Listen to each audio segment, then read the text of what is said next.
Muy buenos días, señoras y señores. Damos inicio a la clausura de Perú Min 32, Convención Minera, saludando la presencia de las autoridades de Arequipa, representantes de instituciones empresariales y académicas, invitados especiales y, por supuesto, a los señores de la prensa. Sin mayor preámbulo, me es grato saludar y presentar en primer orden al ingeniero Antonio Samaniego, quien en calidad de presidente del Instituto de Ingenieros de Minas del Perú hará la respectiva presentación de la clausura. Ingeniero.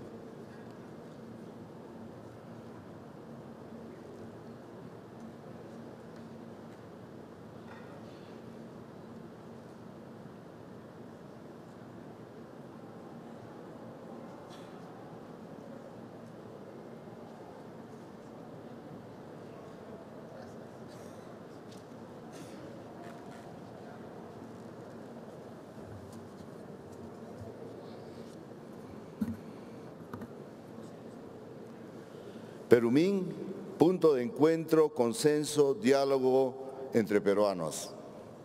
Buenos días, señores y señoras, autoridades todas, el Instituto de Ingenieros de Minas del Perú, del cual me honro ser presidente, quiere empezar este día final, este bloque final, presentando una jornada donde vamos a tratar de buscar un punto de encuentro, de consenso, con el objetivo de poder brindar soluciones a los problemas fundamentales de nuestra minería, especialmente porque es una palanca de desarrollo económico y productivo de nuestro país.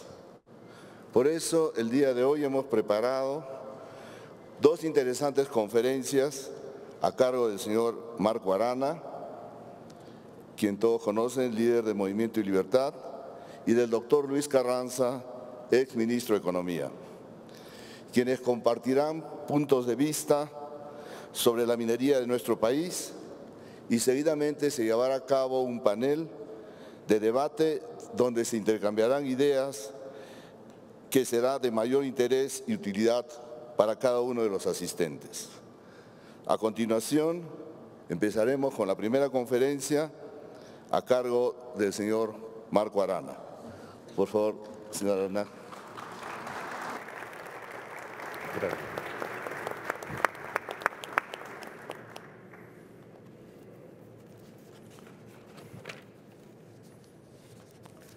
Muy buenos días, señores y señoras.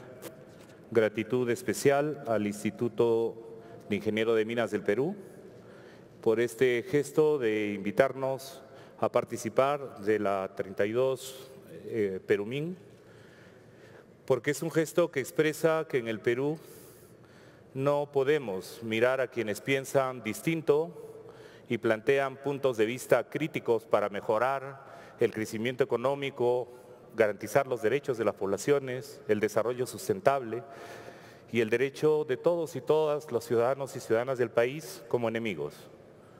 La respuesta a los conflictos que estamos viviendo en el país no se resuelve con eliminación mediática o física de quienes cuestionan las actividades. Yo tengo que agradecer de manera especial porque vengo a hablarles en esta importante conferencia con cerca de 32 denuncias, la mayor parte de ellas, menos mal, archivadas, un atentado contra mi vida personal, un operativo de espionaje que duró más de 1 año y medio y una detención arbitraria con tortura de por medio. Pero aquí estoy, porque creo que lo que debe primar son la construcción de puentes, la construcción de soluciones con respeto a derechos para todos y para todas, con oportunidades para todos y para todas en nuestro país. Así que muchas gracias por la invitación y por la atención que le merezca la presente. ¿Cuál es el Perú que somos y que nosotros queremos representar?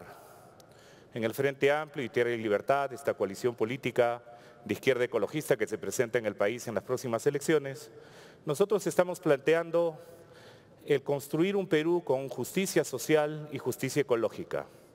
No es un despropósito, no es una quimera. Es un sueño que nos puede ayudar a todos a encontrar la senda del desarrollo, del entendimiento, de la armonía y de la paz. Comenzar a cuestionarnos entonces cuál es el Perú que somos y que queremos representar es un tema importante. El Perú es un país megadiverso, lo es en sus recursos naturales, lo es en sus culturas, con sus más de 5.500 comunidades andinas, lo es con sus 1.200 comunidades amazónicas que albergan a más de 2.5 millones de peruanos. Lo es también diverso en sus actividades productivas, 38.000 pescadores artesanales, 1,5 millones de productores agropecuarios con menos de 10 hectáreas, a los cuales además le debemos la riqueza y el potencial de nuestra industria gastronómica, porque sin esa biodiversidad no sería la potencia que es para el país y para el mundo. Es el país del 99.5%, donde las empresas son pequeñas y medianas. Pequeñas y medianas empresas que son responsables del 49% de la producción nacional del país, que son los responsables del 49% del Producto Bruto Interno Nacional. Son las pequeñas y medianas empresas que concentran el 60% de los empleos totales, siendo la microempresa la que más empleos genera, 53% de la PEA ocupada y 34% de esas microempresas están dirigidas por mujeres en un número que crece cada vez más. El Perú es también un país también minero, pero no es exclusivamente minero, es un país pluriproductor, es un país mega biodiverso. Y por eso mi mensaje aquí es que la minería puede y debe aportar y entrar a jugar un rol dentro del Perú que somos todos y no contra el Perú que representamos, esta inmensa diversidad que conformamos nuestro país. Dicho ello, yo quisiera decir que tenemos que afirmar el crecimiento económico en nuestro país desde una perspectiva no solamente de mercado, sino también, y como lo ha recordado el Papa Francisco en su última encíclica, tenemos que pensar el crecimiento también en sus vertientes éticas, políticas y ecológicas. Mejor crecimiento debería suponer mejor democracia, mejores instituciones, debería significar mejores derechos ambientales, mejor agua limpia, mejor aire limpio, ciudades más verdes. Y por eso planteamos que el crecimiento debe ser justo para la sociedad, que el crecimiento debe ser justo para la naturaleza y que sea justo para las futuras generaciones. Los hijos, los nietos que vendrán después de nosotros, que nos recuerden porque hicimos las cosas mejor pensando en ellos y no porque dejamos un mundo más deteriorado del que encontramos. La minería en ese sentido es una actividad económicamente importante. Lo sabemos bien, hay posibilidades de que hagamos desarrollo minero en el país, dada la importancia de las reservas que existen, del conocimiento que existe, del expertise que hay en nuestro país. Sin embargo, tenemos que ser conscientes que el superciclo que explicó el crecimiento económico de nuestro país se acabó y que no se han sentado las bases del desarrollo diversificado ni sostenible. Algunos prefieren explicar el tema desde una simplificación de los problemas. En el Perú los problemas se explicarían porque hay promineros y antimineros. Según el poder que se tenga para manejar los medios de comunicación, unos se convierten en los buenos y los otros en los malos. Creo que es una explicación simplista que no obedece a la realidad compleja que vivimos en el país.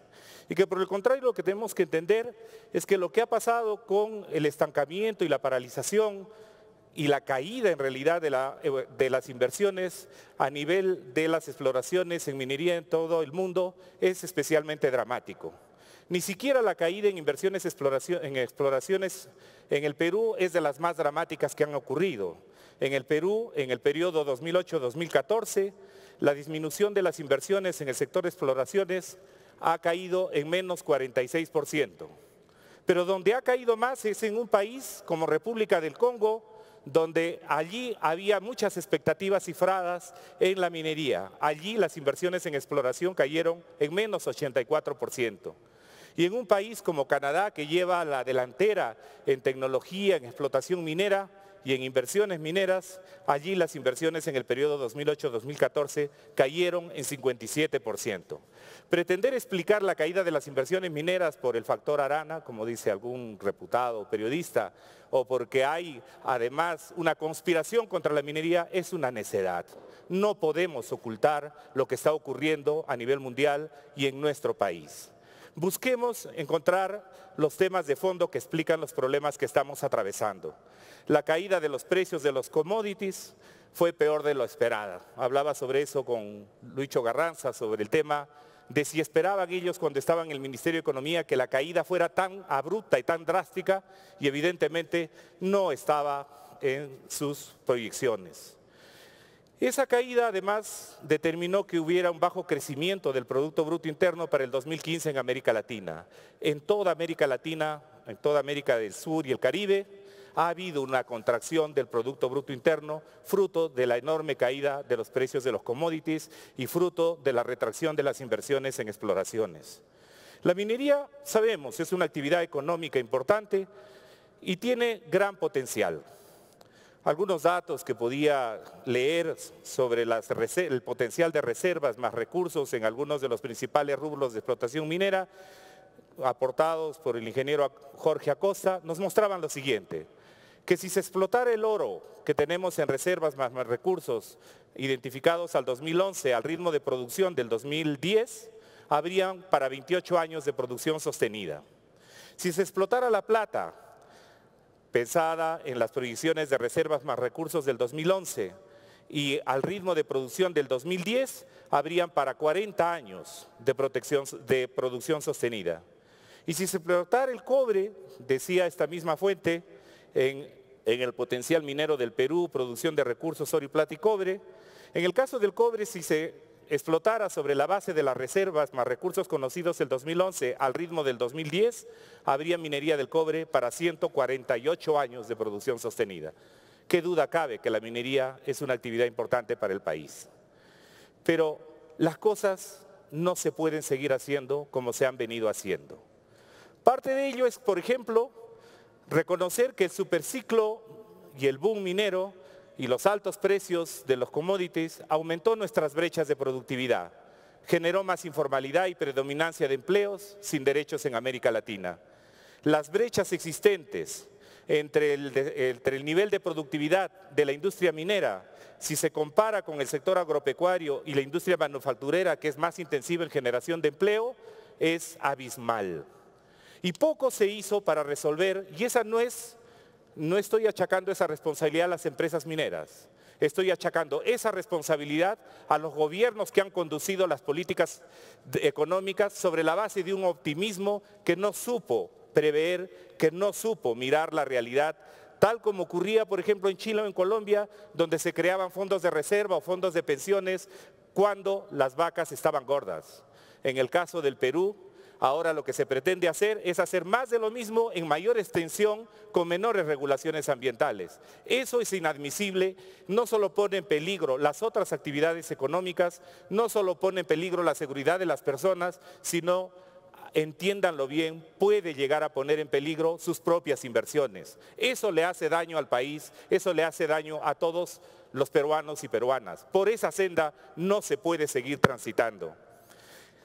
Cuando uno mira, además, cuáles son la desesperación de querer afrontar los problemas de la caída de los precios de los commodities y la parálisis y el frenazo económicos que vivimos, cuáles son las posibles explicaciones y los posibles senderos que nos conducen a callejones sin salida. Algunos señalan que el problema es la tramitología y la permisología para las empresas. Pero yo soy ciudadano como todos ustedes y sufro también la tramitología y la permisología cuando voy a atenderme en los servicios de salud, donde hay que esperar a veces meses para conseguir una consulta, más aún para una operación. Los problemas de la permisología y la tramitología los sufren los pueblos amazónicos que están pidiendo la titulación de 2 millones de hectáreas de tierras y llevamos décadas, si no siglos, sin atender ese reclamo. Lo sufren las comunidades campesinas que no terminan su proceso de titulación. Entonces, allí hay un punto de coincidencia sobre la necesidad de que tengamos un Estado eficaz y eficiente y no corrupto. Pero ese nivel de reclamación debemos entenderlo que no es solo de las empresas, es de todos los peruanos y de todas las peruanas. Y lo que tenemos que ver es que eso no se resuelve señalando que lo que hay por delante es bajar la regulación ambiental. El índice de desempeño ambiental global del país, según la Universidad de Yale, en un promedio de 178 países, el Perú se encuentra en el puesto 110. No es rebajando las exigencias y la institucionalidad ambiental que esos temas se resuelven. Allí están los informes de la Defensoría del Pueblo, que por ejemplo nos muestran en sus reportes de conflictos que los conflictos socioambientales son los que han generado mayor conflictividad en el país. Y de ellos, el 76.4% son conflictos generados por actividades empresariales. Tenemos que entender que los conflictos no se pueden resolver a palos en las calles, con espionajes telefónicos, con más leyes represivas o con recorte de libertades democráticas. El manejo de los conflictos tiene que venirse de una capacidad de la sociedad, del Estado y de las empresas de encontrar caminos comunes que sepan que en algunos casos proyectos que garanticen trabajo, que no van a generar graves daños ambientales, que garanticen además que las otras actividades económicas que compiten en el territorio no solo no van a ser afectadas, sino van a ser mejoradas, ese es el camino por donde tenemos que avanzar. Y lo que hay que decir con claridad es que el avance de nuevos proyectos mineros no depende pues de una solución represiva. Y por eso tenemos que reconocer que hay empresas y empresas. Hay empresas que han suscrito los acuerdos globales sobre derechos humanos. Y si bien es cierto, todavía se niegan a que los acuerdos sean vinculantes, es del todo claro que tenemos que avanzar allí a soluciones claras. Y de otro lado tenemos que reconocer que esos problemas no solo se extienden a la minería legal, también se extienden a la minería ilegal. La minería ilegal necesita una respuesta de orden social, económico, necesita que se resuelvan los problemas de las concesiones, de los permisos, de las tecnologías que usan, del acceso a crédito y mercados limpios, o en otros casos que se sometan a programas de reconversión productiva para salir de su actividad ilícita. Pero hay que decirlo claramente, el Estado no puede abdicar a aplicar medidas de carácter punitivo allí donde se desafía el respeto a las leyes que cautelan derechos sociales, económicos y ambientales. Por eso el Perú que queremos es un Perú pluricultural, un Perú mega biodiverso, de economía altamente diversificada y competitiva, con justicia ecológica, que las decisiones sean consultadas, no solamente en los bufetes de las empresas y sus abogados, sino que lo sean también consultadas con las poblaciones. Queremos un país descentralizado, con instituciones que funcionen y esté libre de corrupción, más aún cuando sabemos que los diversos estudios de prestigiosos economistas o de Transparencia Internacional muestran que los países con mayor cantidad de recursos naturales son los países más propensos a la corrupción. A nivel de propuestas, nosotros proponemos el fortalecimiento de la institucionalidad ambiental, no su desmantelamiento. Proponemos el respeto de los derechos de los pueblos a las consultas. No es pedir nada imposible. El Perú había suscrito el convenio 169, tenemos la ley de consulta previa, libre e informada, y por eso han hecho muy mal las empresas que, coludidas con un gobierno que ha ocultado la base de datos de comunidades campesinas, ha otorgado permisos en territorios de comunidades donde debió haber procesos de consulta, y sobre eso se van a abrir un conjunto de problemas legales y un conjunto de problemas sociales que podríamos haber evitado. No es la colusión entre empresas y malos funcionarios que resuelven los problemas de este sector o de cualquier otro. Hay que planificar y garantizar que las inversiones sirvan para diversificación productiva y desarrollo social. Hay que trabajar en materia de transparencia y rendición de cuentas para evitar la corrupción. Hay que reordenar la cadena de toma de decisiones en base a las metas de desarrollo nacional para que haya planificación territorial, procesos de zonificación ecológica y económica y ordenamiento territorial, para saber dónde sí van tales o cuales actividades y dónde no, dónde hay restricciones para la convivencia en respeto. Hay que hacer que los proyectos de inversión tengan en cuenta los planes de concertación de desarrollo. La gobernadora regional de Arequipa, que nos honra aquí con su presencia, sabe lo importante que es considerar planes de inversión para su región, respetando sus planes de desarrollo y no ignorándolos. La aprobación de los estudios de impacto ambiental y de las evaluaciones ambientales estratégicas, ya no en el ámbito del Ministerio de Energía y Minas, sino en un ámbito autónomo de respeto y de garantías de legitimidad y de credibilidad para la población que estén en el Ministerio del Ambiente. Que luego no neguemos el derecho a consulta previa y los contratos de explotación, evaluación y fiscalización ambiental. Estas propuestas pueden conducir a las empresas mineras a caminar sobre la base de un auténtico valor compartido, socialmente respetuosas y ambientalmente más cuidadosas. Algunas hacen mejores esfuerzos que otras simplemente están requisitoriadas por delitos ambientales o por corrupción, como lo sabemos. Finalmente, yo quisiera decir que la minería no va a poder seguir siendo impulsada en su crecimiento con el actual modelo económico y con un Estado ineficiente y corrupto, pues está poniendo en peligro los derechos de las poblaciones que resisten, también los derechos de los propios inversionistas. Necesitamos un nuevo marco institucional que asegure las inversiones mineras para un desarrollo con justicia social y ecológico. Las empresas que tienen malas prácticas no van a poder seguir aprovechando de las debilidades del Estado. Lo decimos claramente, no van a poder seguir aprovechando de la falta de planificación del desarrollo o de la impunidad para la corrupción y la violencia. Esa es parte de nuestra propuesta política y esperamos que sea acogida y comprendida. Queremos gobernar para garantizar los derechos de los pueblos y de las empresas y hacer que la riqueza proveniente de la renta minera sirva para diversificar nuestra economía de modo que sea ecológicamente sostenible. Llamaremos a las mineras que así lo quieran a ser parte de esos cambios. Muchas gracias.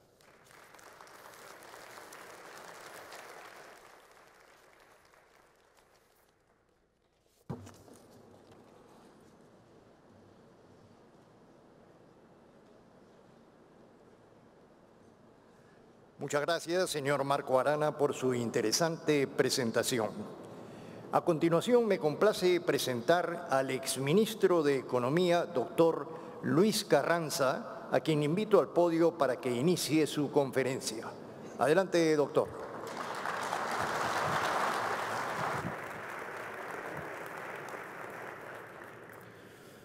Muchas gracias, muy buenos días. Quiero agradecer al Instituto nuevamente por invitarme a compartir con ustedes algunas reflexiones. Quiero empezar la presentación de hoy día con la reflexión con la que terminábamos ayer la conferencia. Y ayer decíamos que la minería no es condición necesaria ni suficiente para alcanzar la prosperidad. Pero si resolvemos nuestros problemas que ha planteado el señor Arana hoy día y que son reales y existen, es la ruta más rápida. Y en 2 generaciones podemos ser un país de primer mundo. Y ese optimismo lo demostré ayer con cifras. Y ese optimismo está basado en que de los 60.000 millones de dólares de inversión minera que podemos plasmar en realidad, podemos crecer más del 3%. Y con el impacto a través de la matriz insumo-producto sobre otros sectores, podríamos añadir un punto más, un poco más de un punto más de crecimiento. Y que si además desarrollamos un clúster minero en Arequipa, porque tenemos todo el potencial para hacerlo en Arequipa, en el sur del Perú, entonces estaríamos con multiplicadores de tipo australiano, y añadiríamos ya no 1/3 en otras actividades indirectas, sino 100%. Y si continuamos por esta ruta durante 20 años, llegaríamos fácilmente al primer mundo, con niveles de PIB per cápita de Australia o Noruega. Ese es el reto, esa es la ambición, ese es el optimismo que debemos tener. Esa es la ruta que los políticos en este país nos deben de marcar. Pero hay un problema. ¿Qué modelo de contrato social escogemos en este país? ¿Cómo resolvemos los problemas que ha planteado el señor Marco Arana? Newton decía que somos enanos parados sobre los hombros de gigantes. Entonces permítanme traer a un par de gigantes a la sala. El primero es John Rawls. el filósofo político más importante del siglo XX. Y Rawls plantea un modelo de justicia en su contrato social. Rawls lo que nos dice es, para escoger el contrato social, nosotros necesitamos una posición de principio. Nosotros necesitamos el velo de la ignorancia, no saber en qué lugar del mundo, de la sociedad vamos a estar. Entonces, si yo he tenido la suerte de nacer en un buen hogar, con buena educación, voy a querer bajos impuestos porque quiero aprovechar. Pero si no he tenido esa suerte, entonces bajo esa posición de principio yo tengo que maximizar mi probabilidad de estar bien en la sociedad. Ese es el justicialismo de John Rawls. Traslademos esto a la minería. Y entonces hablemos, ¿no?, de qué cosa quieren los mineros y qué cosa quieren los campesinos. Y entonces empecemos a ver qué pasa con el agua, qué tipo de impuestos, qué tipo de compensaciones planteamos. Pero apliquemos el modelo en realidad y veamos cuál es la necesidad de maximizar la probabilidad de bienestar de la gente. Porque si hablamos de mineros y campesinos, nos quedamos con las dos primeras filas de esta parte del auditorio, pero nos olvidamos del 95% del país, de todo el auditorio. Y quiero ponerle un par de ejemplos. El primer ejemplo tiene que ver con reflexionar cuánto gana un taxista en Arequipa o un portero de hotel. ¿Y cuánto gana en Lima? ¿30% más? ¿Y cuánto gana en Nueva York? 6 veces más. Fíjense, estamos hablando de trabajo en sector de servicios no transables, no tiene nada que ver con minería. ¿Por qué gana 6 veces más en Nueva York? Los clásicos nos decían que el valor de los bienes viene del valor del trabajo. Pero los clásicos estaban equivocados. La revolución neoclásica nos dice que es exactamente al revés. Que el valor de los bienes va a determinar el valor del trabajo incorporado en su producción, bienes y servicios. Esa es la revolución neoclásica. Y por eso en Nueva York ganan 6 veces más. Y hacen exactamente lo mismo. No podemos hablar de diferente productividad. Es cargar maletas, es manejar un auto. Las mismas habilidades. Pero es otro servicio.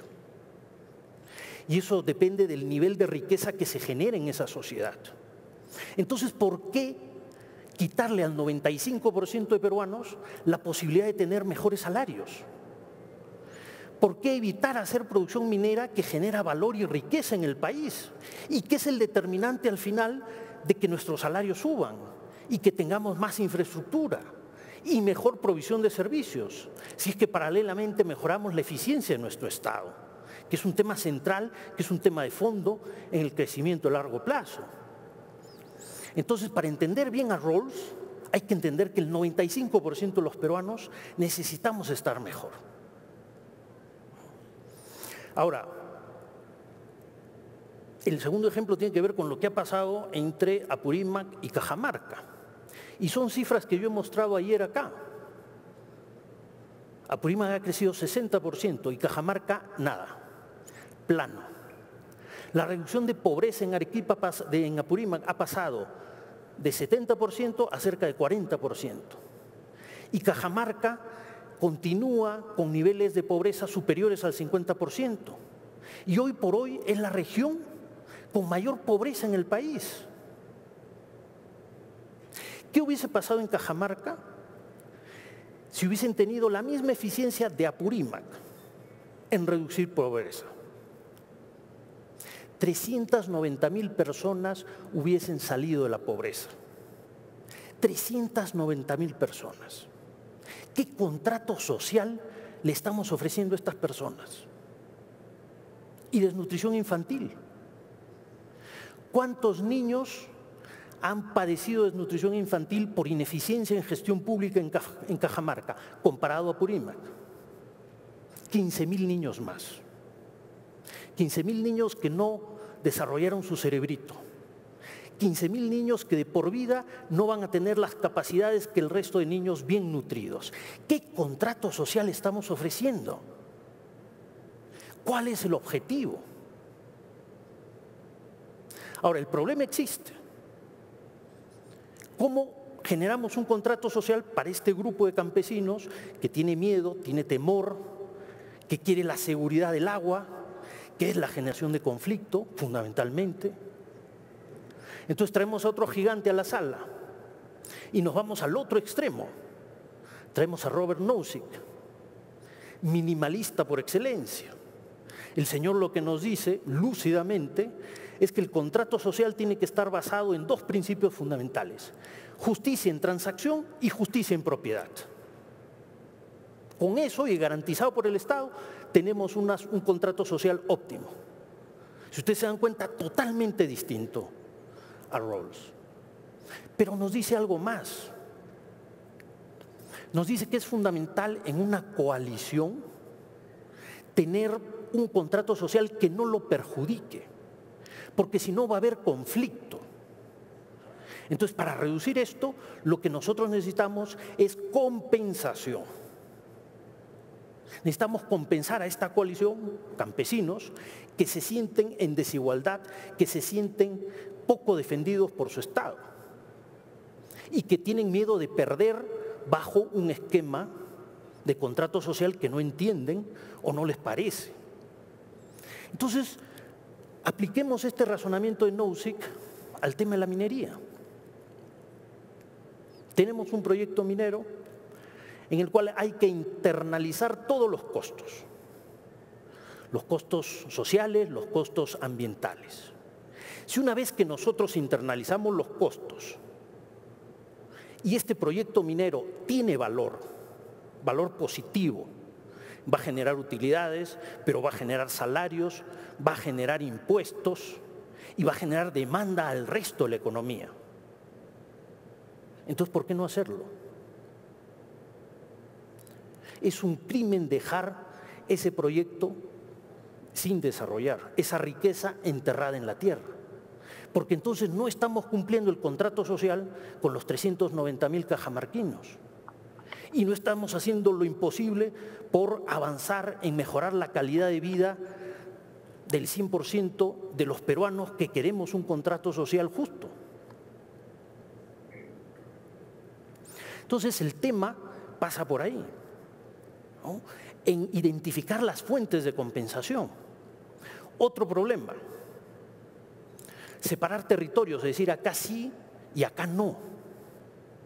Es como si yo dijera, en el ala izquierda todos van a ser ingenieros, acá al centro abogados y acá a la derecha los castigamos, todos van a ser economistas. ¿No? Ustedes me van a decir, ¿y por qué? Yo soy bueno con los números, yo quiero ser ingeniero. Y alguien dirá, oiga, yo quiero ser literato y a mí me gusta la poesía. Y otro querrá ser cocinero. No podemos arbitrariamente eliminar el potencial de las personas ni de nuestro territorio. Entonces, ¿cómo resolvemos el problema? Con compensación, internalizando los costos. Y luego tenemos otro problema real, que es la desigualdad. Y se muestra continuamente en experimentos, en sociedades modernas y sociedades tradicionales, en animales, porque esto no es un tema racional, es un tema emotivo. La desigualdad no les gusta. La desigualdad genera conflicto por sí mismo. ¿Cómo resolvemos el problema de la desigualdad entonces? Con compensaciones, con un Estado eficiente, como reclamaba el señor Arana. Lo resolvemos con instrumentos útiles.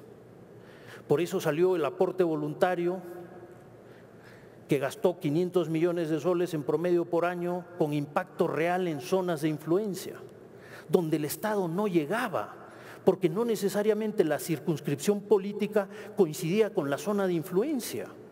Y entonces se gastaban el canon en otra cosa, no en la parte más vulnerable de la ecuación. Y entonces apareció obras por impuesto, que genere eficiencia en la ejecución del gasto público. Y debemos ir un poquito más allá y transformar obras por impuesto en servicios por impuesto. y tener la educación y la salud de calidad que el señor Marco Arana y todos reclamamos en este país. Y entonces en 20 años vamos a transformar el cobre, el hierro, el oro en carreteras, pero también en capital humano. Ese es el contrato social que necesita el país. Ese es el contrato social que todos tenemos que trabajar para hacerlo una realidad. En psicología social hay un experimento muy famoso para resolver los conflictos y pasa por 3 estados. Primero, en este experimento, en el parque, este se llamaba el Parque de la Cueva de los Ladrones, en este experimento se escogían 2 grupos, se creaba conciencia de grupo, al interior del grupo se generaba lealtades, se generaba identificación. En una segunda etapa se les hacía competir con el otro grupo y llegaron a niveles de agresividad que tuvieron los experimentadores, tuvieron que intervenir para evitar que continúe la lucha interna, porque competían. En este caso concreto se compite por el agua, por el miedo a perder el agua. En una tercera etapa se resolvían los problemas buscando metas comunes. Se resolvían los problemas identificando objetivos comunes. Y entonces los 2 grupos se integraban. Muchos de los esfuerzos de paz en países está basado en esto, en mirar el futuro, en identificar metas comunes que incluya a toda la sociedad y no mantenerse aislados, separados. No hay otra forma en este país de salir adelante. Si nosotros anhelamos el sueño de la vida republicana, si nosotros queremos hoy en día emprender el camino a la prosperidad, la única manera es buscar un futuro juntos. Muchas gracias.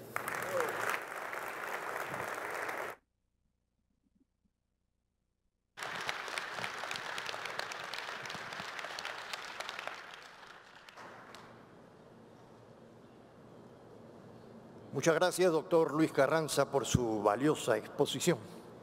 Estamos seguros que ha sido de sumo provecho para todos los asistentes que hoy nos acompañan.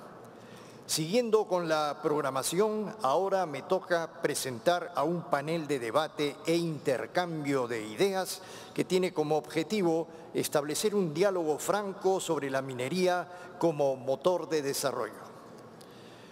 Dicho panel está conformado por los señores Jorge Merino, exministro de Energía y Minas, José de Echave, exviceministro del Ambiente, Pablo Bustamante, director de la ANPADIA, Carlos Monge, sociólogo. El panel será moderado por el reconocido periodista José María Salcedo, a quien cedo la palabra. Muchas gracias, muy buenos días, señoras y señores. Ya conocen ustedes los nombres de los integrantes de la secuencia que viene a continuación. Pequeñísimas normas. 1, vamos a tener 2 ruedas de 5 minutos cada uno. Si lo tienen a bien, cuando falte 1 minuto, diré la palabra falta 1 minuto. Cuando termine esta rueda de nuestros invitados, nuestros panelistas, tanto el señor Arana como el señor Carranza tendrán 2 o algo más de minutos para terminar esta conferencia. El orden de los comentarios de los panelistas es el siguiente. En primer lugar, José de Echave, luego Pablo Bustamante, luego viene Carlos Monge y finalmente Jorge Merino. Por 5 minutos, el primer comentario de José de Echave. José, por favor, adelante. Buenos días y nuevamente agradecer la invitación a los organizadores y agradecer las 2 presentaciones. Yo voy a utilizar 2 temas que me han parecido interesantes de la presentación del señor Carranza, este tema del contrato social y el tema de las compensaciones. No me va a alcanzar el tiempo, seguramente el tema de las compensaciones me voy a referir en la segunda presentación. Porque creo que uno de los retos que tenemos como país es cómo colocar el debate en positivo, ¿no? Por supuesto con discrepancias, me imagino, pero en positivo. Y una manera de colocar el debate en positivo es plantear un interrogante que a mí me parece fundamental, que creo complementa este tema del contrato social, y así lo entiendo. ¿Cómo los peruanos nos imaginamos la minería para los próximos 20, 25 o 30 años? ¿No? ¿Cómo se le imaginan ustedes las empresas? cómo se le imaginan los que aspiramos a tener responsabilidades mayores, los que aspiran a ser gobierno, cómo se le imaginan también las poblaciones que viven en el entorno de las actividades mineras. Podríamos plantear otra pregunta. ¿Nos imaginamos la minería de los próximos 25 o 30 años como ha sido la minería en los últimos 20 o 25 años? Yo me imagino que quizás también sobre esta pregunta las respuestas también podrían coincidir y podríamos decir no nos la imaginamos igual porque las cosas cambian, las cosas evolucionan, nos las imaginamos distinta, pero creo que sí hay diferencias, ¿no? Sí hay matices, seguramente de eso se trata. Además, hay lugar y hay espacio para el debate, porque cuando comenzamos a plantear interrogantes más precisas, ¿con qué tipo de características nos imaginamos la minería del futuro? ¿Con qué tipo de políticas públicas? ¿Con qué tipo de instituciones? ¿Con qué tipo de estándares sociales y ambientales, insumos básicos para establecer un contrato social? Yo me imagino que ahí ya las discrepancias van a aparecer. Y me parece además totalmente legítimo que aparezcan las discrepancias, porque cada uno se puede imaginar la minería de los próximos 25 o 30 años a partir de su ubicación, perspectiva y a partir de sus propios criterios, ¿no?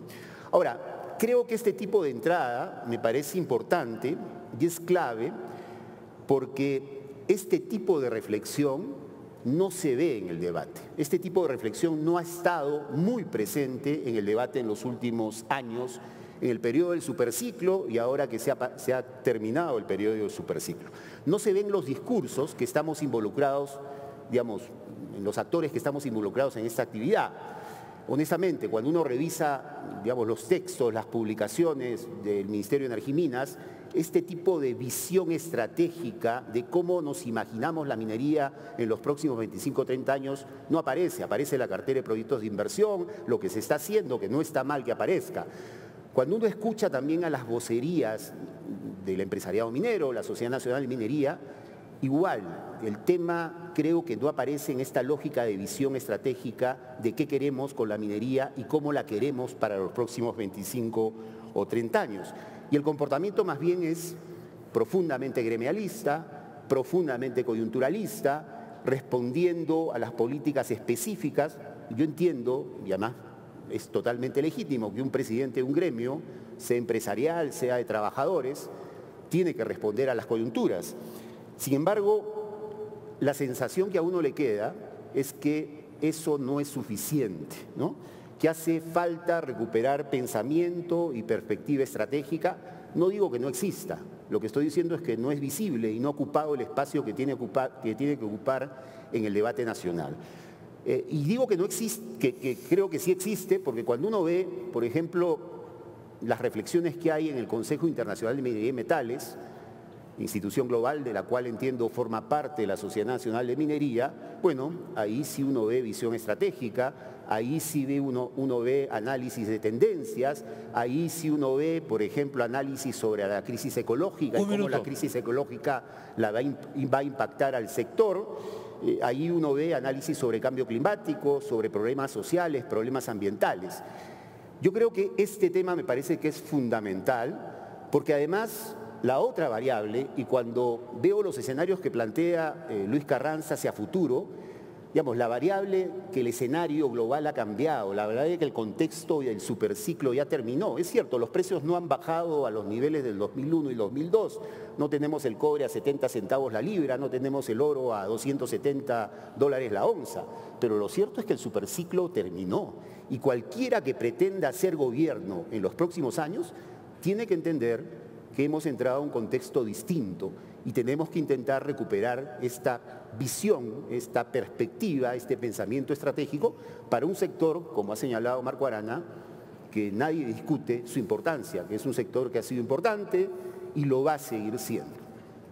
Gracias, señor José de Chávez. A continuación, la intervención por 5 minutos del señor Pablo Bustamante. Pablo, por favor, por 5 minutos. Gracias, Chema. Gracias por la invitación.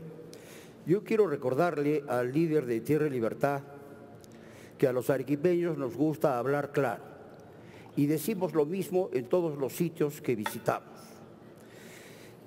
También nos gusta respetar a las personas, pero estamos acostumbrados a combatir ideas, especialmente las ideas equivocadas. Usted está promoviendo en el Perú la ideología de la pobreza. Por favor, le rogamos al público que los aplausos, si es posible, los reserve para el final, para cumplir con el horario. Señor Bustamante, por favor. Usted está promoviendo en el Perú la ideología de la pobreza y pretende imponerlas a la fuerza, incluso con su gente, con acciones de niveles de violencia inaceptables. Yo le quiero pedir un poco de coherencia. El 25 de mayo lo entrevistaron en el diario Gestión y le preguntan, pero en Madre de Dios usted no hace protesta. Y su respuesta fue, yo vivo en Cajamarca. ¿Cuál es nuestro principal problema? La gran minería. Lo mío, en el lugar donde vivo, los problemas más fuertes están relacionados con las pérdidas de fuente de agua natural en mi región. ¿Quién la provoca? La gran minería. ¿Es una cuestión geográfica entonces?, pregunta el periodista. Y dice, si yo viviera en Madre de Dios, mi principal atención tendría que ser esa. No puedo estar en todos los problemas que hay en el país. Entonces yo le quiero preguntar, ¿qué hacía usted y su gente en Tía María? ¿Qué hacían en Espinar? ¿Qué hacen en Apurímac? En las encuestas, señor, usted figura con un 1% del favor popular. Eso, de acuerdo al número de adultos que viven en el Perú, representa 170.000 personas. Los peruanos le estamos diciendo que sus ideas no nos gustan. Yo estuve hace poco tiempo, hace algunos años en Cajamarca. Me invitaron unos periodistas a un debate con Javier Discanseco, que en paz descanse y que de Dios goce. Y tuve la suerte de que me hagan una pregunta muy extraña. Una señora al final del debate me dice, oiga, señor Bustamante, ¿usted cree que Cajamarca es mágico? Y yo, gracias a Dios, pude contestar. Le dije, fíjese, las mejores cosas de la tierra se clasifican con 3 As, pero Cajamarca tiene 4. Cajamarca. Tiene que ser mágico. Y yo lamento mucho lo que ha pasado en Cajamarca. Usted con su amigo y enemigo, Santos, han destruido esa región maravillosa. Y no queremos, por lo menos los arequipeños, que pase lo mismo en esta tierra. Yo creo poder interpretar el sentir de los arequipeños. Y quiero decirle que mientras usted no cambie de actitudes, hasta que usted no cambie de actitudes, no es grato en esta tierra. Ojalá que cambie de actitudes. Muchas gracias. Gracias, señor Bustamante. Vamos a... Por favor, ruego que las manifestaciones, amigos, ruego que las manifestaciones sean para el final de todo el panel, si es posible. Vamos a escuchar a continuación el comentario por 5 minutos del señor Carlos Monge. Señor Monge, adelante. 5 minutos. Yo voy a resistirme a la... Bueno, quiero agradecer primero el gesto democrático de invitar a este debate a personas que todos ustedes saben que tenemos un punto de vista no un poco crítico, muy crítico de la manera como se ha gestionado la minería en el Perú hasta ahora. Realmente lo agradezco. 2, voy a resistir la tentación del estilo Pablo, digamos, de ir a descalificar a la persona. Podría centrar mi intervención diciendo, a ver, el señor Carranza, que fue ministro de Alan García y así. No creo que me hayan invitado para eso. Yo quiero seguir desarrollando en positivo lo que son las perspectivas de Tierra y Libertad y del Frente Amplio y lo que haríamos en caso de ser gobierno en este país. Hay un punto que me parece, hay 2 que me parecen muy importantes. El primero es insistir en la idea de que somos un país mega diverso, y lo somos en 3 campos. Somos súper mega diversos en términos de nuestros recursos naturales. La minería es un recurso natural que tenemos, pero tenemos miles de otros recursos naturales. Y la mayoría de esos otros muchísimos recursos naturales son recursos naturales que, usados de manera sostenible, están ahí para siempre. No se agotan en 30, 40 años o en 100 años. En segundo lugar, somos un país súper diverso en términos de sus procesos productivos. Ya Marco Arana dio algunas cifras. frente a 8 grupos empresarios pesqueros que se llevan el 90% de la anchoveta para quemarla con harina de pescado. Tenemos casi 40.000 pescadores artesanales. Tenemos 2,5 millones de personas en comunidades campesinas. Tenemos otro 1,5 millones en pequeña producción y propiedad moderna por debajo de 10 hectáreas en la agricultura de costa y algunos valles interandinos. Tenemos varios otros millones ubicados en pequeñas y microempresas. Y francamente, si nosotros somos gobierno, nuestra preocupación estará centrada en esos varios otros millones, tanto como en la minería, pero no en la minería a costa de o descuidando o dejando de lado, ¿no?, a aquellos que fueron caracterizados como prescindibles en la teoría del perro del hortelano. Entonces, ese es un mensaje fundamental. Y en tercer lugar, somos una nación de naciones. Somos un país que tiene que reconocerse como plural en términos de su conformación nacional, de sus grupos étnicos, de sus lenguajes, de sus idiomas y de sus culturas. Entonces, tenemos que afirmar la interculturalidad como parte de las políticas públicas y esto a nivel mundial se llama derechos de consulta, derechos territoriales y derechos específicos a la representación política. Ese es un primer marco de reflexión que yo quería reafirmar porque eso es el eje que nos orienta y de ahí desprendemos entonces los 3 grandes ejes de nuestra visión y de nuestra propuesta política para el país. Justicia social, mayor equidad, pensando en esos millones de pequeños y no solamente en los grandes grupos económicos. Sostenibilidad ambiental, pensando que ese es el capital precioso del país y que tenemos que legarlo en buenas condiciones a las futuras generaciones.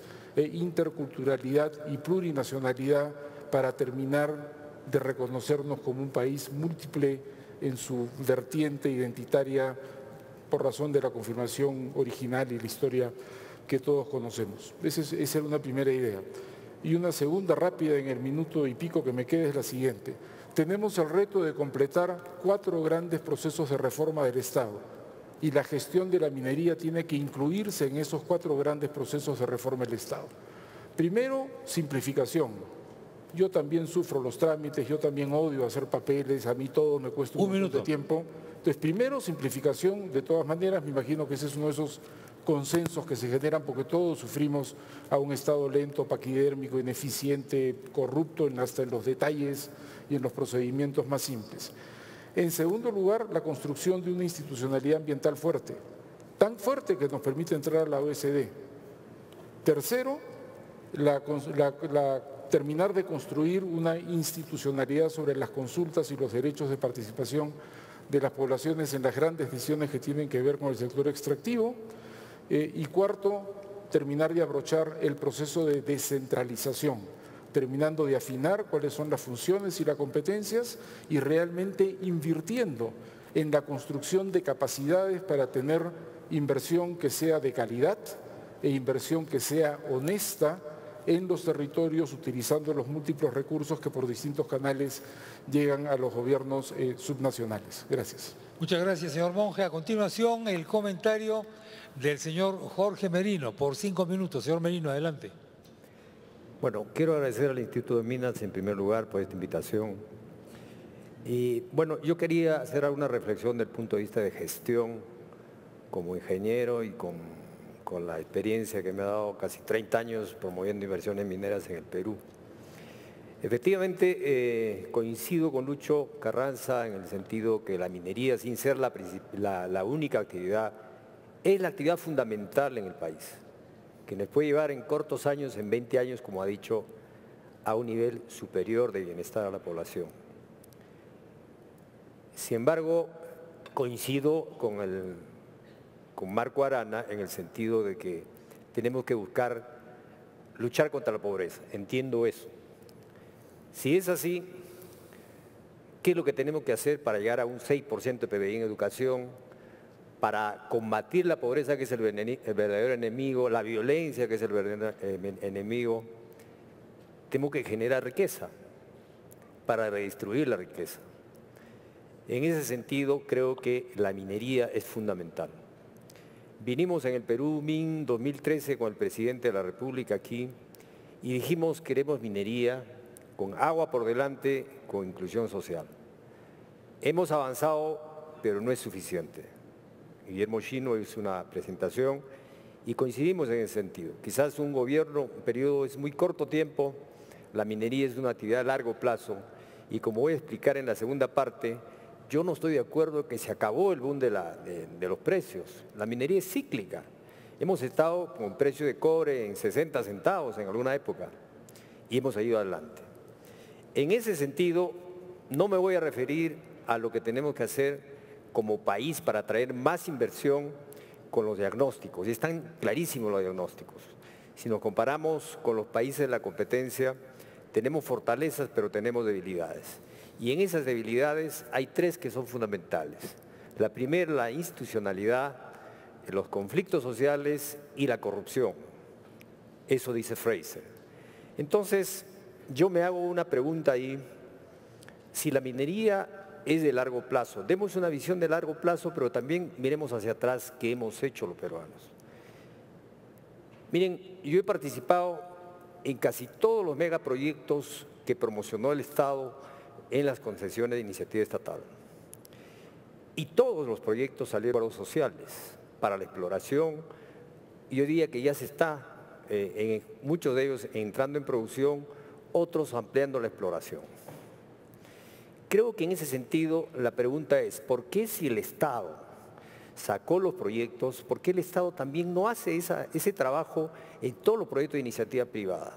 Que el Estado esté más cerca en la exploración, en la construcción y obviamente durante todo el tiempo de vida del proyecto.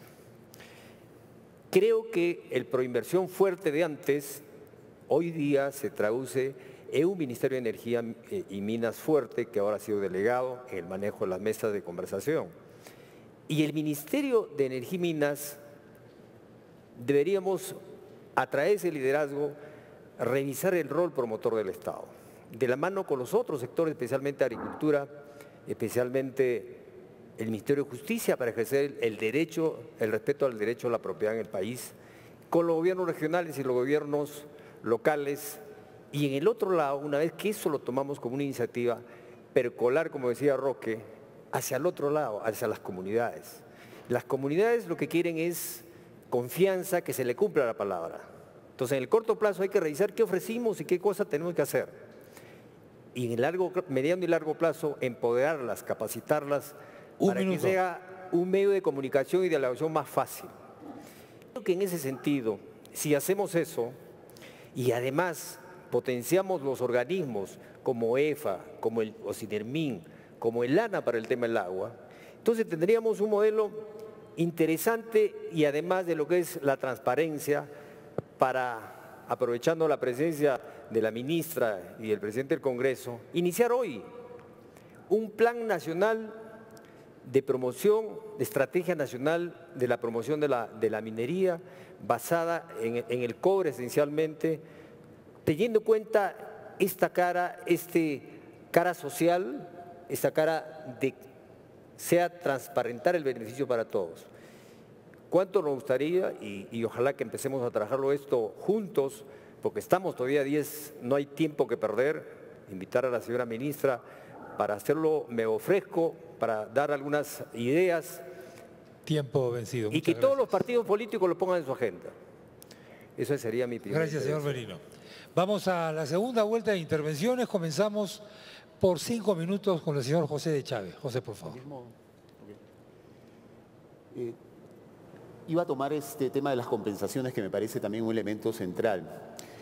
A ver, si uno revisa cualquier base de datos de conflictividad social de los últimos 10, 15 años, Defensoría del Pueblo, Presidencia del Consejo de Ministros, cualquiera, hay también alguna base de datos de ONGs, todas coinciden que hasta antes del 2006, 2007, teníamos conflictos en un número por debajo de los 100 conflictos. Mediados del 2007, 74 conflictos, fuente de Defensoría del Pueblo, y a partir del 2007 los conflictos empiezan a subir hasta llegar a un pico a 272 conflictos mediados del 2009. Era el gobierno anterior, pero además era pleno momento del superciclo del boom de los precios. Es decir, habían recursos, la minería llegó a pagar el 50% de todo lo que el Perú capta por impuesto a la renta, por lo tanto ese 50% se transfería a las regiones, sin embargo los conflictos se dispararon.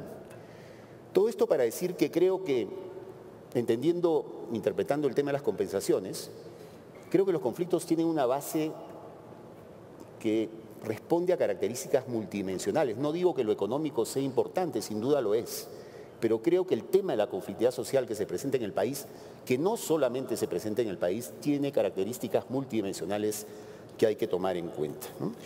Ahora, alguien mencionó el tema de la OCDE. Yo me imagino si en esta sala hacemos una encuesta sobre si el Perú tiene que formar parte de este club, de este superclub de países que están encaminados al desarrollo, yo me imagino que el 99,9% va a estar de acuerdo. Pero claro, cuando uno se pregunta qué significa volverse parte de la OCDE, qué es lo que se tiene que hacer, qué es lo que han hecho, por ejemplo, países vecinos, países de América Latina como Chile y México, creo que son los dos países de la región que ya forman parte de la OCDE, o qué está haciendo Colombia, bueno, ahí tendríamos que tener claro que han tenido que cumplir con una serie de requisitos, que han tenido que elevar estándares económicos, estándares de transparencia, estándares sociales, estándares ambientales. Chile inició el proceso de ingreso a la OCDE en el año 2007 y finalmente logró su incorporación en el año 2010. Para culminar el proceso, Chile tuvo que adoptar 52 compromisos en materia ambiental, desde el fortalecimiento de la institucionalidad ambiental, políticas de ordenamiento territorial, control de contaminación atmosférica.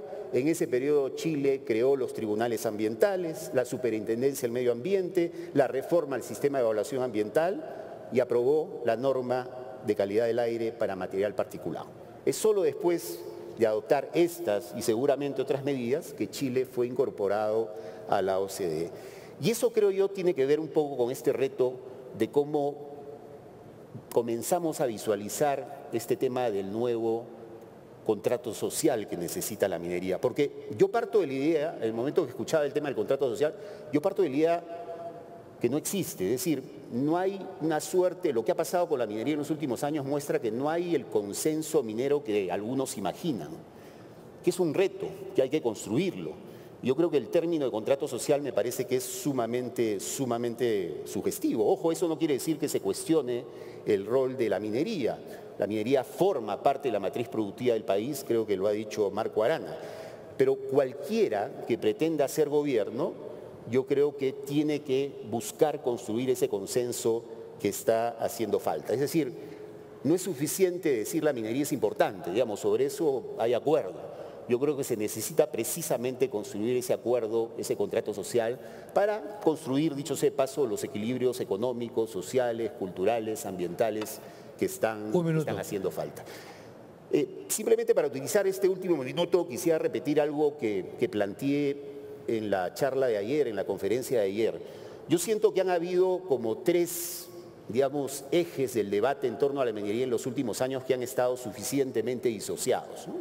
El tema de la competitividad, que es un tema, creo yo, colocado sobre todo por las empresas, asociado a este discurso de la tramitología, de la permisología. Es perfectamente entendible defender la competitividad de un país, pero creo que ese elemento solo, aislado, por ejemplo, de una agenda de derechos, de reconocer que hay una agenda de derechos que tiene que ser trabajada. Y a partir de eso, el reto de cómo construimos gobernabilidad. Dicho sea de paso, la palabra gobernabilidad hay que ponerle apellido, nadie está hablando de cualquier tipo de gobernabilidad. ¿Cómo construimos finalmente gobernabilidad democrática? Yo creo que ese es un reto pendiente. Gracias. Señor de Chávez, muchas gracias. A continuación, por 5 minutos, la intervención del señor Pablo Bustamante. Pablo, 5 minutos. Gracias, Chema. La política se combate con política, pero vayamos ahora a hablar del superciclo. Para el Perú no se ha acabado ningún superciclo. Lo hemos acabado nosotros mismos. El crecimiento de 7% de China, el 7% de crecimiento de China, es lo mismo que 3.6 veces todo el PBI peruano. El 4% del crecimiento de China es igual a 2 veces el PBI peruano. Desde la perspectiva peruana, que es la que tenemos que usar para analizar y proponer políticas, a mí personalmente, y creo que a los peruanos, nos da lo mismo si China crece 10, 7, 4 o 3, porque el Perú siempre va a tener espacio para vender sus productos. La caída de precios afecta indudablemente, pero los precios que tenemos siguen siendo adecuados. No son los mejores, por supuesto, ¿no? Disminuyen los ingresos del Estado, disminuye el canon, hay una serie de costos, pero permite que nuestra minería, que es competitiva, continúe. Nuestras leyes son razonablemente buenos, tenemos contenidos adicionales al cobre, como molibdeno, plata, oro, que ayudan a la rentabilidad, costo de energía bajo, una mano de obra magnífica en el Perú, gente muy trabajadora. Y además hemos tenido pues un apagón productivo por 30 años. Entre los 60s, 70s y 80s estuvo prohibido invertir, que el sector privado puede invertir en el campo, en la minería, en la pesca, hasta en el turismo, ¿no? Entonces hemos acumulado una serie de proyectos que teníamos a punto de caramelo, ¿no?, cuando ha empezado este gobierno, y que los hemos parado, 22.000 millones de dólares, que hubieran creado una situación muy diferente de la que hoy día tenemos. Según el IPE, ¿no?, en un estudio reciente que han hecho, si no hubiéramos parado estos proyectos, el año 2013 hubiéramos crecido 6.6%, incluido el incremento del sector minero propiamente dicho y el resto de la economía. Y en el año 2014, 6.8%. Entonces está muy claro que nosotros hemos parado y no ha sido el superciclo que se acabó, ¿no? Y se está usando ese San Benito para que los peruanos nos sintamos perdidos y nos agarremos de cualquier maderita que flota en el mar. En verdad, el Perú tiene una potencialidad espectacular. Hace poco tiempo, el HSBC sacó un estudio de todos los países del mundo y dijo que si el Perú crecía al 5.5% promedio, el año 2030 tendríamos al 70% de nuestra población en clase media, ganando más de $3.000 por persona por año, y al 10% en clase alta, largamente superior a lo que tenemos hoy día. Y para el año 50 pronosticaban 90% de la población, 50% en clase media y 40% en clase alta. Para ello teníamos que crecer 5.5% por año y, por supuesto, mantener las políticas públicas que permitieron la recuperación de nuestra economía y de nuestra sociedad. Lamentablemente, usted y sus amigos, y Pedro Franque, y Carlos Monge, que me cae también, ¿no?, y Chávez, que también hemos estado en varias ocasiones juntos, proponen el post-extractivismo. O sea, producir lo mínimo posible de minería, petróleo, gas, pesca, madera, exportar alimentos, ni hablar. Solo produzcamos los alimentos, ¿no? Un minuto. Gracias. Solo exportamos los alimentos que produzcamos lo que podemos consumir nosotros y nuestros vecinos, que tenemos que convencerlos de hacer la misma barbaridad.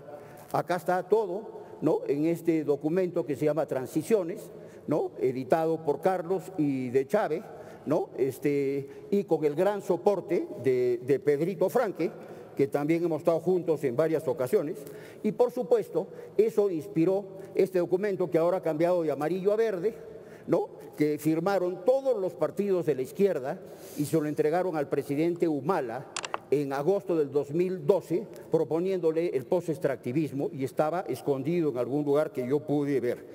En verdad, el problema que tenemos en el Perú es que en el sector privado hablamos el idioma del siglo XXI. El gobierno nos escucha con los oídos del siglo XX y los políticos nos presentan ideas del siglo XIX. Muchas gracias. Tiempo. Muchas gracias, Pablo, por la intervención. Gracias. Vamos a darle. Gracias. Por favor, al final, los aplausos. Sean tan ejemplares con los aplausos finales como están siendo los panelistas con el tiempo. Carlos Monge, por favor, durante 5 minutos. Carlos, adelante. Sí, bueno, hemos traído felizmente un montón de ejemplares para que Pablo no tenga que andar con una fotocopia amarillenta, sino tenga un bonito original verde. Y además para que lea el original, porque varias de las cosas que dice, que decimos, no son exactamente así. Pero en fin, para seguir adelante con una discusión más propositiva, yo estaba hablando de 4 grandes reformas del Estado al interior de las cuales debía ubicarse una nueva mirada, un nuevo diseño de la gestión minera, y entonces naturalmente están en este documento de nueva minería. Tenemos un conjunto de propuestas sobre cómo reformar la gestión minera misma.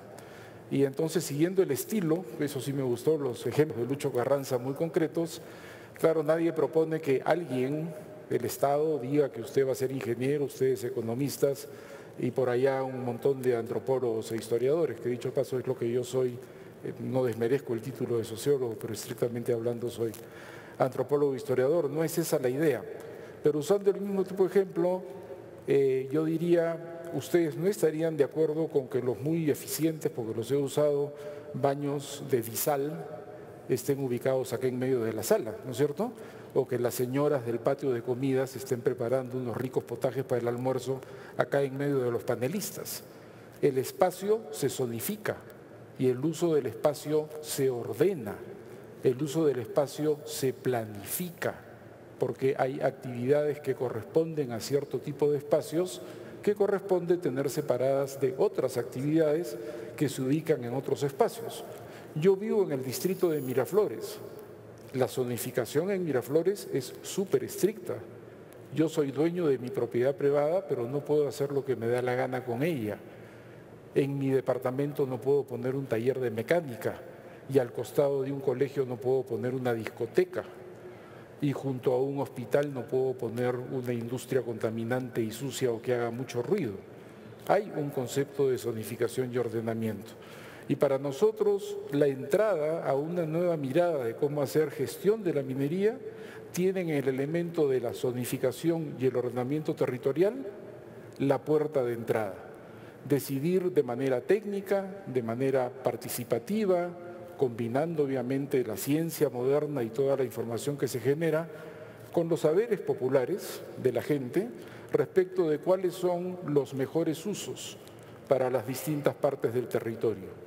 Y entonces decidir de manera colectiva y antes de seguir repartiendo concesiones como quien reparte naipes en una noche de póker, tomar una decisión respecto de en qué partes del territorio se puede hacer qué tipo de actividad económica y particularmente qué tipo de actividad extractiva. Eso para nosotros es el ingreso a una reforma de la gestión institucional del sector minero, poniendo por delante zonificación y ordenamiento territorial. En segundo lugar, nos parece que hay que corregir algunas cosas en relación al sistema de concesiones mineras. Nosotros no estamos de acuerdo con mantener una lógica que se ha corregido un poco, pero no totalmente, de simplemente que la concesión sea un derecho del peticionario. Hasta yo puedo ir, que no tengo nada que ver con el tema, poner mi dedo en la cuadrícula del Ingemet y lograr una concesión y luego generar un mercado especulativo, en muchos de los cuales se monta todo el tema de la minería ilegal que tanto daño hace. Entonces me parece que ahí hay un segundo elemento. Y dentro de ese marco de zonificación, de concesiones subordinadas y supeditadas a la zonificación y al ordenamiento territorial, tiene que encajar el proceso de consultas y tiene que incorporarse a los gobiernos subnacionales en ese proceso de toma de decisiones. Porque más allá de que la ley diga que no tienen competencias, en realidad se incorporan para oponerse, como en el caso de Santos en Cajamarca, o para sacar adelante proyectos que estaban trabados, como ha sido la experiencia, ¿no es cierto?, del gobierno regional de Moquegua. Porque Quellaveco y el hecho de que haya logrado un cierto nivel de legitimidad social y viabilidad social y política no se explica sin la intervención de un gobierno regional que, de acuerdo a ley, no tiene ninguna competencia para participar en esa toma de decisiones, pero que ofició de broker político para sacar adelante la cuestión. Entonces, a mí me parece que hay que también incorporar a los gobiernos regionales y locales y hay que fortalecer la institucionalidad ambiental, fortaleciendo y no debilitando a la OEFA y haciendo un SENACE fuerte que ojalá comience a funcionar ya después de casi 2 años de haber sido creado. Gracias. Muchas gracias, Carlos. Vamos ahora con la intervención final del señor Jorge Merino. Señor Merino, por 5 minutos. Yo quisiera referirme a 2 conceptos que me parece que son eufemismos, que no puedo estar de acuerdo con Marco. Uno, este tema que acabamos de escuchar del ordenamiento territorial, y el otro, que el boom minero ya se acabó. Eso es totalmente falso. Más bien quiero explicar el concepto de desarrollo territorial. Fíjense, hemos escuchado a una empresa de mucho prestigio, que hace Wood Mackenzie hace poco acá, y que le pinta una oportunidad muy grande al Perú. En el mundo hoy día se consume un poco más de 20 millones de toneladas de cobre por año, de los cuales la mitad lo consume China. Y el Perú tiene la oportunidad, y ha dicho este experto, el chairman de Mackenzie, que a partir del 2025 van a faltar 5 millones de toneladas de cobre fino en el mundo. Así se hagan todos los proyectos que están en desarrollo en el Perú y en Chile y en todo lado. Son 5 millones de toneladas finas de cobre de proyectos nuevos. Entonces, escuchándolo a Julio Velarde, en 4 años hemos duplicado la producción de cobre. Y hay una gran oportunidad porque el Perú es competitivo en el tema de costos, que es el negocio global de la minería. Estamos en el primer cuartil y no sucede lo que está sucediendo en Chile, como muy bien dijo Óscar González ayer, que Codelco, por ejemplo, va a producir 500.000 toneladas menos de cobre fino por año porque está invirtiendo menos, sus costos son mayores. Entonces yo no puedo realmente entender por qué nosotros solamente tenemos una visión muy pequeña cuando en el Perú tenemos una oportunidad que genera este círculo virtuoso, la minería, para otras cosas. Y le voy a poner un ejemplo. En Matarani va a salir el 10% de la producción mundial del cobre. Y yo me pregunto, tenemos una matriz energética, gracias a la Ley de Seguridad Energética que hemos hecho en este gobierno, que ahora tenemos 9.000 megavatios y nuestra demanda es 6.000. ¿Qué hacemos con las 3.000 megavatios restantes? ¿Por qué no promocionamos, señora gobernadora, una refinería de cobre aquí en el sur, al lado de Matarani, para darle valor agregado al concentrado? Hasta podremos procesar concentrado del norte de Chile. Pero para eso tenemos que entender, como dijo Víctor Govitz ayer, no podemos seguir con ECAs irreales en el mundo. Somos el país que más exigencia ambiental estamos poniendo en el mundo. Yo creo que somos el hazmerreír en ese nivel de ECAs. Eso hay que cambiarlo. Pero además tenemos que generar el concepto de masas críticas. En Cajamarca tenemos más de 1 millón de toneladas finas para sacar, tanto igual que en Apurímac. Al lado en Amazonas tenemos 12.000 megavatios de energía y tenemos puertos profundos en Piura. Si nosotros lo vemos el desarrollo y la promoción, como lo están viendo los chinos que quieren hacer su ferrocarril desde Brasil a Perú, no es por buena gente, porque ahora tenemos que mirar ser competitivos y mirar el desarrollo de los territorios como lo está haciendo China, como lo ha hecho Australia, como lo ha hecho Canadá. Entonces, quiero referirme a esa visión como se ha hecho ya en el sur a través del gasoducto, en que se unieron las regiones porque es un beneficio integral, proyectos integrales, y todos se unieron los gobiernos regionales y sacamos una ley. Esa visión la que tenemos que mantener en el país. Y me quiero también referir ahora con ese mismo efecto positivo que da la minería al agua. No puedo más que suscribir lo que ha dicho Fernando Sillonis. Tenemos muchos mitos a través del agua. Fíjense, esto de las aguas en cabecera de cuenca. En el Perú nos sobra el agua y si tenemos energía como para darle valor agregado al concentrado, tenemos que convertir al agua con bombeo de energía para ampliar la frontera agrícola. Tenemos la solución, tenemos que hacer reservorios y usar ese círculo virtuoso que nos da la minería. Finalmente me pregunto, yo en el año 2000 estuve en Las Bambas y Cotabambas era el distrito más pobre del Perú.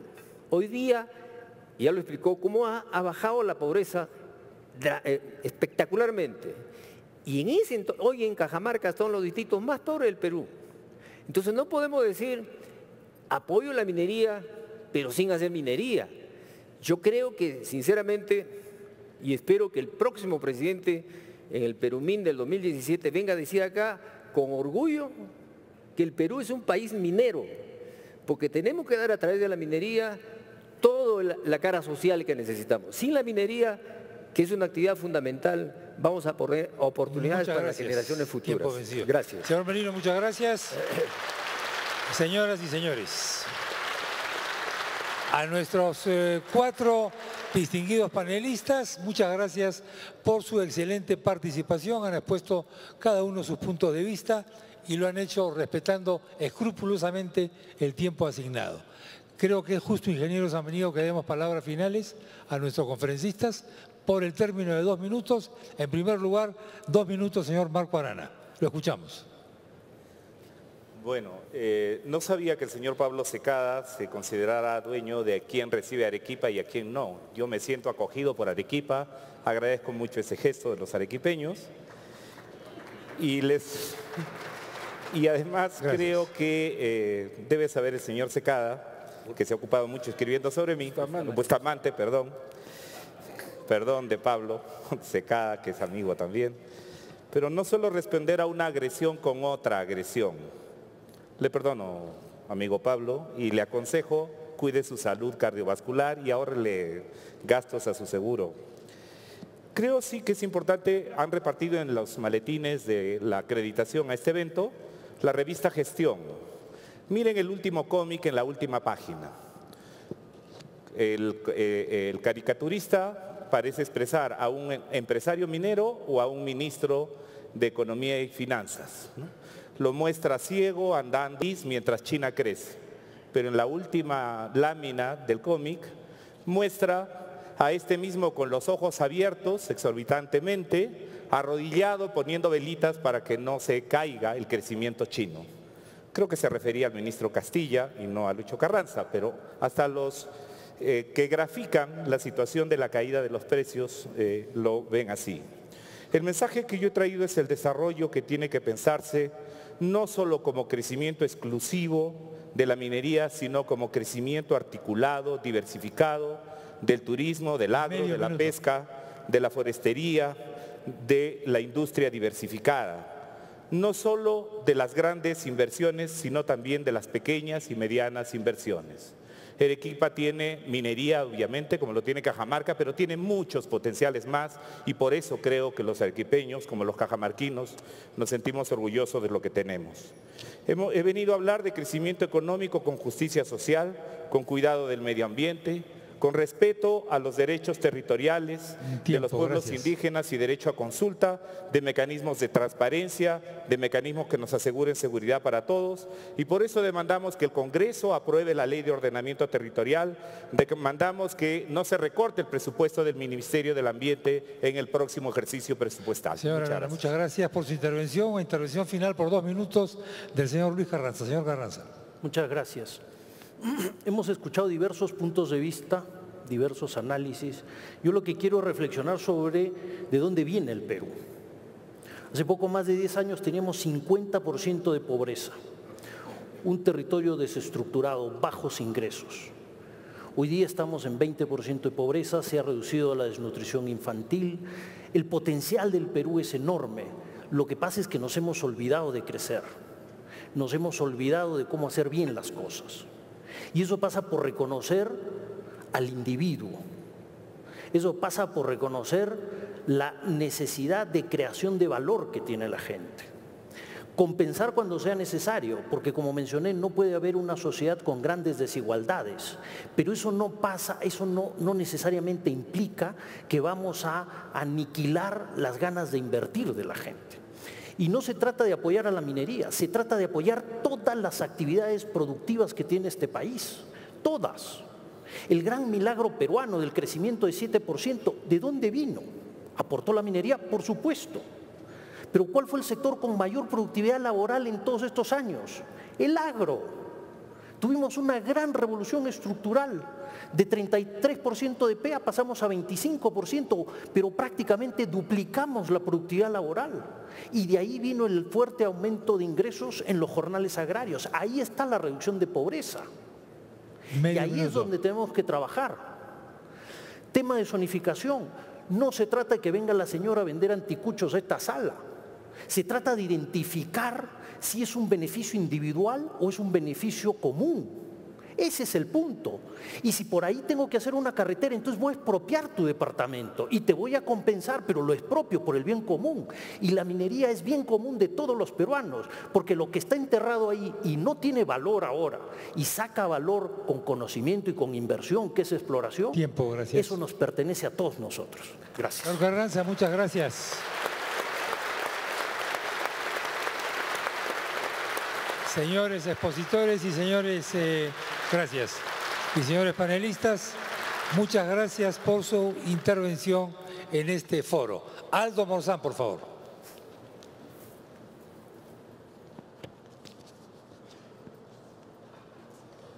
Efectivamente, muchas gracias a los señores panelistas por su valiosa participación en este espacio de diálogo que pretende estrechar lazos entre el sector minero y la sociedad civil en beneficio del desarrollo económico, social y productivo del país. Seguidamente, tengo el agrado de presentar nuevamente al ingeniero Antonio Samaniego, quien brindará sus palabras de agradecimiento. Adelante, ingeniero.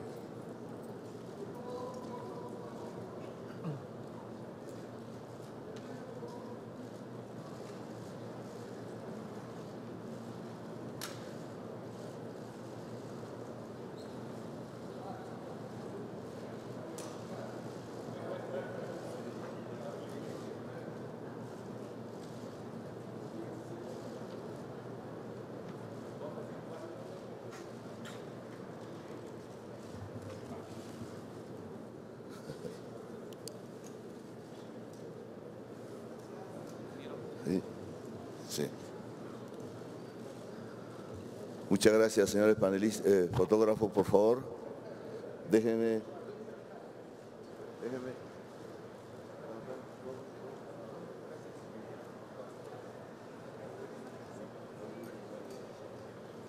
2 minutos. 2 minutos de palabra de vencimiento no se va a juntar. Ingeniero, un proceso. Sí, sí. Bueno, yo creo que hemos tenido una sesión donde los puntos de vista han podido ser expresados con toda libertad y yo creo que eso es lo que tenemos que buscar si queremos finalmente tener un consenso.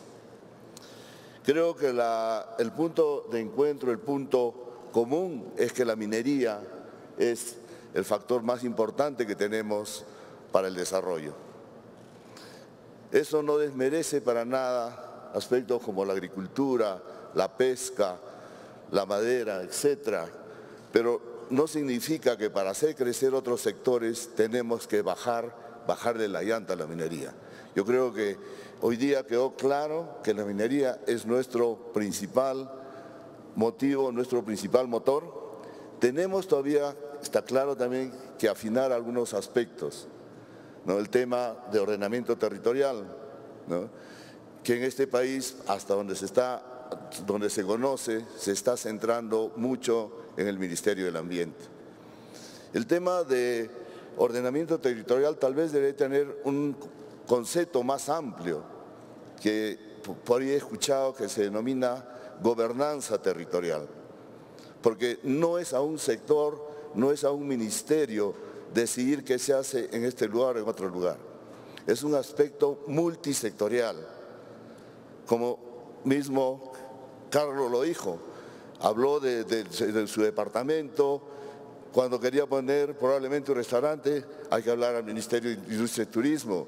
Si quería poner una oficina, tenía que hablar con el Ministerio de Trabajo. Se dan cuenta, no compete a una sola institución, no compete a un ministerio. Y yo creo que en el tema de ordenamiento territorial tenemos que caminar. Es bien importante, pero entendamos que no corresponde a un solo sector. En el resto de cosas hemos caminado, hemos visto que el ciclo, el superciclo está caminando, son tropiezos que lo que hemos tenido, pero que, como todos saben, todos ustedes mineros, que la industria minera es industria cíclica. Hoy ya tenemos precios bajos, pero vamos a tener un tiempo donde esto va a remontar. Y finalmente, yo creo que el aspecto fundamental de todo esto es que tenemos que lograr tener una visión de futuro, una visión del país de futuro, donde todos vamos a tener espacio. Las ONGs que tienen políticas, que vienen trabajando sobre temas que les parece justo, donde muchos de nosotros coincidimos. Pero yo escuché una vez una frase muy conocida por todos ustedes, que para hacer tortillas hay que romper los huevos. No podemos avanzar si no hacemos algo. No podemos quedarnos en un extremo purista de no tocar el ambiente, ni tampoco en el otro extremo, como lo decía la encíclica, donde deshacemos el ambiente por un fin, ¿no? Entonces yo creo que este primer encuentro, Perumín, donde hemos tratado de poner este tema importante, vamos a lograr por lo menos un primer paso muy interesante, la propuesta de Jorge de trabajar por Arequipa. Él nos ha dado unas cifras muy interesantes que creo que nuestra gobernadora va a estar atenta. Muy bien, yo con eso solamente quiero agradecer a este panel. Muchas gracias y realmente creo que ha sido un buen avance. Muchas gracias.